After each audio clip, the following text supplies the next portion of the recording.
What is up, YouTube, and welcome to this Supergirl episode review. So this week was very much a low-key episode. We didn't have some huge meta villain. We didn't have a huge kind of overarching story like we've had in the past. No, this villain was a very simple villain, which worked and kind of didn't work. So if you're new to the channel, please do drop a like. Please do subscribe, and well, let's chat some Supergirl. Supergirl, I think, is one of the best shows at portraying relationships, I think, on these comic book TV shows. So it's very cool that we got to see a Maggie and Alex episode here, which pretty much interestingly focused on the touchy subject of vigilantism as well. And it was interesting that the villains in this universe are using the Supergirl defense, which cites damage, it cites all kinds of craziness. So they're getting out of jail by simply using that Supergirl defense. And I would have liked some examples to be used here on the show, but we didn't get any. It was just cool seeing that Supergirl come in, smile, think she's saving the day, but it turns out that she's completely fucked things up for Maggie, who had a huge, epic 17-hour standoff with these villains, only to be done over by Supergirl. So the vigilantism hasn't been explored as much in this show, or The Flash, to be honest, as well. Has done in Arrow, of course, quite a lot. But I was glad that we had these themes being explored. So we literally had someone from the past, and it was interesting that we actually had flashbacks from an earlier episode where we had them at the beach. We had Alex and we had Kara at the beach together, and well, I remember watching that episode and thinking, hold on a minute, someone's going to notice or wonder why she's not being hit, but it turns out someone actually did. So this kind of payoff of way early stuff was amazing. I really think that is a great boon to or great homage to previous episodes, and is a testament to the writers, I think, especially of this episode.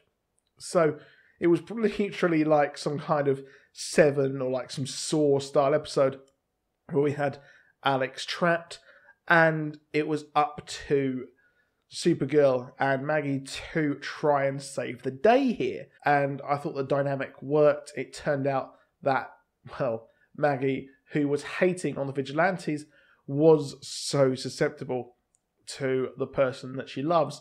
And I don't think that's a negative for her. I think that that is a positive for her, opening her heart to Alex. So I don't think this is a bad thing for her. I think any one of us would free a random villain to let out our loved ones. So not a bad thing there at all.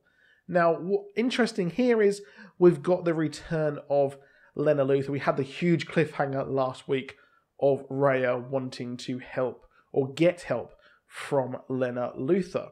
Okay, so sadly, we didn't get the payoff I was expecting. I thought we would actually get a huge kind of reveal there, but we didn't. We got a slow burner, just like the rest of this episode, to be honest. And you can't have the second story of this episode be a lot more fast-paced than the main part of the story, which makes sense because the storytelling wouldn't work. So we got a slower-paced mother-daughter story. And it seems like Rhea is playing on the daughter card there because she knows about, I would assume, she knows about Lena's mother. And, well, what's happening here is I don't think Lena is that stupid or that emotionally naive to fall for just what is happening here. So it's interesting, is Lena Luthor turning evil? Or is she simply seizing an opportunity? Now, I'm really hoping that they don't throw away the Lena and Kara storyline, because that can progress into Season 3 if we get Lex Luthor on the scene, which I don't really think we will, but it would be a waste of this build-up of characters to simply throw it away like this. However, I think that they really could actually make it work. I think that they could have this betrayal have it look like a betrayal, and then a twist which shows Lena trying to save the day. But just what is Rhea wanting to build? Now, it's a transmatter thing, so it looks like the portal that we had going to that planet with the slavers. So I'm not really sure what her end game here is. Is she wanting to get more Daxamites back to Earth? Is she wanting to build a new Daxam as well, which I'm really thinking that she wants to do. It's just a bit weird that she teamed up with Lena, whose mother is so anti-alien. So I'm interested to see where that will actually go. So let me know what you think in the comments. Did you enjoy this episode? It was a bit boring. I thought it took a long time to get going, and it was more of a thematic episode as opposed to an action episode here. So please do click that like, please do click that subscribe, and I'll see you soon. Goodbye.